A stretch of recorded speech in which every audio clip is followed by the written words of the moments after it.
तो ये ऑब्जर्वर और दोनों ऑब्जर्वर। अब इसमें जरा सा हम एक एक्सटेंशन करते हैं, अब कहानी में ट्विस्ट लाते हैं।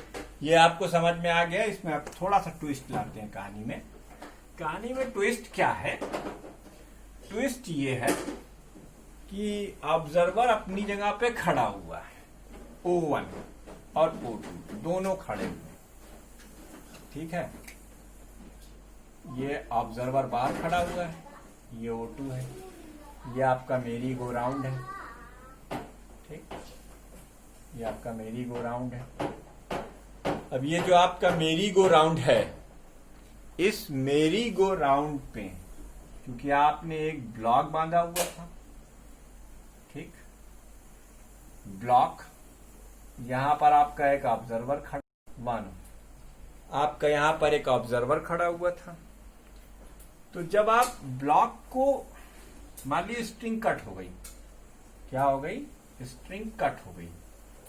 अरे बाप रे, जब स्ट्रिंग कट होगी तो आप जानते हैं क्या होगा?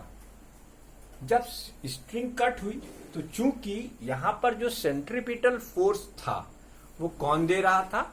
वो दे रहा था रस्सी का tension. When the string is cut, मैं अपनी लैंग्वेज में समझा दूं, when the string cut,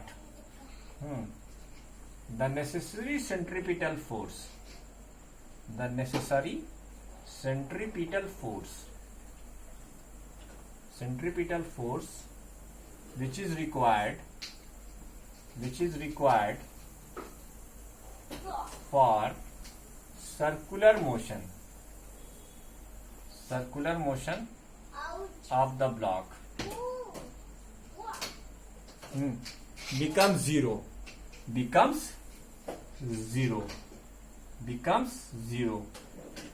tension is zero। अब स्ट्रिंग कट हो गई तो टेंशन लगेगा नहीं, और टेंशन ही यहां पर सेंट्रीपिटल फोर्स दे रहा था, टेंशन इज जीरो। तो इस ब्लॉक के साथ एक्चुअली क्या होगा? अब ये O1 कैसे इसको डिस्क्राइब करेगा, O2 कैसे डिस्क्राइब करेगा? बस यहीं पर सेंट्रीपिटल फोर्स का कॉन्सेप्ट आ जाता है, सेंट्रीफ्यूगल फोर्स का कॉन्सेप्ट आ जाता है।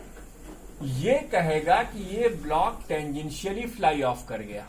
मान लीजिए ये सर्कुलर ट्रैक था इसका, तो ये टेंजेंशियली फ्लाई ऑफ कर गया। अब आपकी बुक में यही फिगर बना के दिखाया गया। कैसे बना के दिखाया गया है बच्चों? इसके बाद आपने कहा कि ब्लॉक की पोजीशन ये थी, ठीक, फिर ब्लॉक की पोजीशन ये थी, फिर ब्लॉक की पोजीशन ये थी, बस और कुछ नहीं करा गया है। समझ में आ गया? कितनी आसानी से समझ में आ गया। ये कैसे फ्लाई ऑफ कर रहा है? टेंजेंशियली। तो ऑब्जर्वर O2 के रिस्पेक्ट में ये टेंजेंशियली फ्लाई ऑफ कर रहा है ना? कैसे कर रहा है? Tangentially fly off. If the string breaks when the ball is position is P, जब इस P पोजीशन पर हो तो ऑब्जर्वर 1 के रिस्पेक्ट में, ऑब्जर्वर 2 के रिस्पेक्ट में, with respect to observer 2, with respect to observer 2, as centripetal force is zero, centripetal force becomes zero. अब ये जीरो हो गया, becomes zero, hence ball fly off tangentially, fly off tangentially. ये इसके respect में हो गया, क्योंकि इसके ऑब्जर्वर 2 के रिस्पेक्ट में इसकी मोशन कैसी थी? सर्कुलर। तो जब स्ट्रिंग टूटी तो उसने कहा भैया टेंशन जीरो, यानी सेंट्रीपिटल फोर्स जीरो। जब सेंट्रीपिटल फोर्स जीरो तो ब्लॉक फिर टेंजेंशियली फ्लाई ऑफ कर गया। At the same instant of time, how the observer 1 will describe this situation? When the string is break, how the observer 1 will describe the situation? वो ये कहेगा कि चूंकि ये जो रस्सी टाइट थी, इसके ऊपर एक एक्सटर्नल फोर्स लग रहा था जो कि रेडियली आउटवर्ड डायरेक्शन में था। हालांकि ऐसा नहीं है, ऐसा नहीं है। इसकी वजह से ये बाहर की तरफ खींचा गया, खींच लिया गया। तो according to observer 1 with respect to observer 2, ये हम इसको मिटा दें, जैसे कि हम लिख देंगे। अब इसको हम मिटा देते हैं, ये आप लोग नोट कर लीजिए। चलिए पहले ऊपर वाला मिटा लेते हैं, ठीक है। तो ये ऊपर, उम्मीद करता हूं कि इस वीडियो से आपको वॉइस क्वालिटी और साउंड क्वालिटी और विजिबिलिटी तीनों में बहुत फर्क नजर आएगा, ठीक है। तो ध्यान से सुनेंगे। अब विद रिस्पेक्ट टू ऑब्जर्वर 2, बस यही सेंट्रीफ्यूगल फोर्स का कॉन्सेप्ट है। With respect to observer 1, observer 1 block B की मोशन कैसे डिस्क्राइब करेगा, ठीक है। With respect to observer 1, due to a force acting in radial outward direction,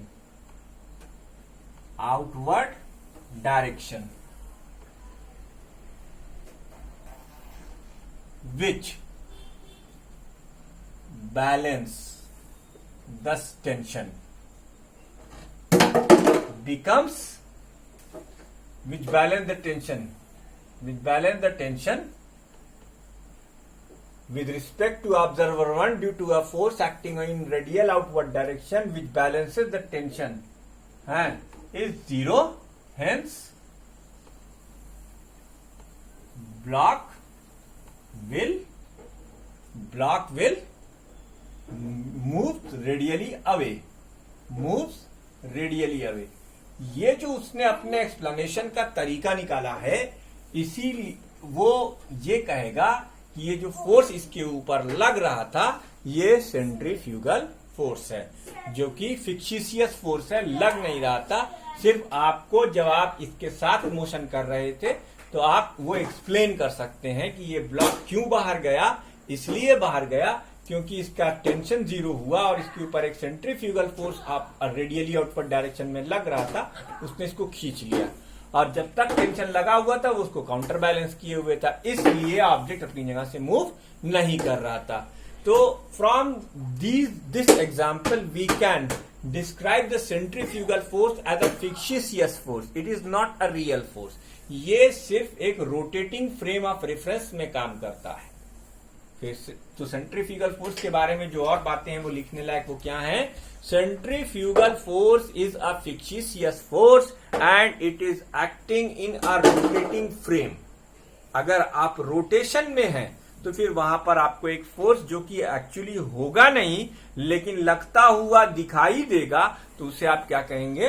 centrifugal force कहेंगे, जिसकी डायरेक्शन रेडियली आउटवर्ड होती है। एक बार फिर से सुन लीजिए, चलिए मिटा के लिख देते हैं, मिटा कर लिख देते हैं। तो ये समझ में आ गया आपके। ऑब्जर्वर 2 डिस्क्राइब करेगा कि चूंकि टेंशन जीरो हुआ, सेंट्रीपिटल फोर्स जीरो हुआ, इसलिए ब्लॉक जो है टेंजेंशियली फ्लाई ऑफ कर गया।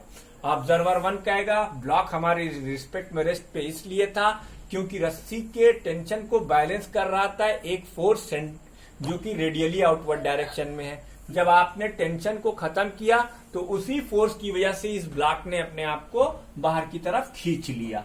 ये ब्लॉक, ये ऑब्जर्वर 1 कहेगा, इसी को कहते हैं सेंट्रीफ्यूगल फोर्स। वीडियो को पॉज करके आपको बाकी की चीजें नोट कर लेनी है और कुछ बातें हम और लिखा कर ये चैप्टर आपका एंड हुआ।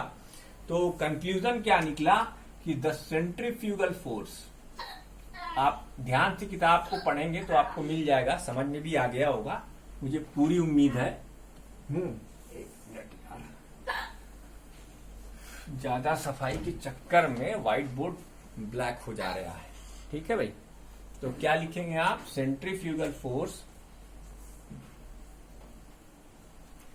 The centrifugal force is not a real force, not a real force, it is a fictitious force।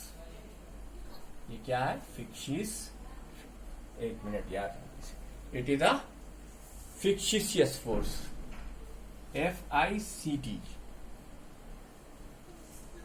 FICTIOUS, fictitious force। ये क्या है बेटा? एक fictitious force है। ठीक है, ये क्या है? एक फिक्सिशियस फोर्स है। In the above example, in the above discussion,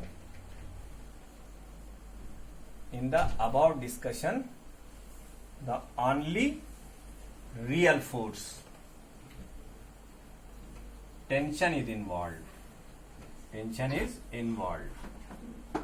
tension is involve, यहां पर सिर्फ टेंशन इन्वॉल्व। ठीक है, तो a force which is really does not exist, which really does not exist, does not exist, does not exist, but is considered, but is considered to describe, to describe, जैसे कि observer 1 ने किया, to describe अस और understand, और understand,